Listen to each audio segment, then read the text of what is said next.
با پیمانگو دبستانان بس دی سبیجم زانست قط نابج هفدو پرورده قط نابج هفدو 3 سال به دو قوناخ آماده هیدا خوندکار پرورده خود بینه سیستم هایی و 2 سال پیمانگه دبک قطبونک دور دهبه لگوری سیستم هاگو ام کارتینن لید سیستم نو دا یاگو ام سر کار دکن پلان سازی خو نقاش خود دکن دبک ام حمی بیکن یک سیستم خوندکار درباسی دبستان پیشه‌ای ببه 5 سال خو بردوام بکی دبک 6 سال جی بردوام بکی 3 سال دو قوناخ آماده هیدا و 2 سال یعنی 3 سال د پیمانگه پیشه‌ای دا پیمانگه باجار قامش لویا و پیمانگه هادن جی جو باجار حسکی پلان سازی و حاضر همو دکن بش دیدن یان دو بش پیوستی ام دوی دمیده به بش تکنیک کامپیوتری و بش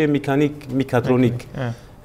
هنا الگوری جواب کما سوکما کاری رو چه دخوازه الگوری وین امجی پلان سازی خو حاضر دکن یعنی بشه اجمته خواستن جواب چه دخوازه سوکما کاری رو چه دخوازه امجی الگوری پلان سازی خو حاضر دکن بشه تین پیوست ام ودکن بالباجار حسکه بشه پیش سازی به تایبت 4 بشه خو هنه هندروی دبستان پیش سازی ده 4 بشه خوی سرکه هنه بشه کامپیوتر بشه مکانیکا بشه الکترون و بشه الکتریکه لگوری وان زانیگه چند خوندکاری خو عیار دیگه دبا زانیگه لگوری بشه وان یه سرکه خوندکار میدنجی دچینه با بشان دخوینه لگوری خوندن وان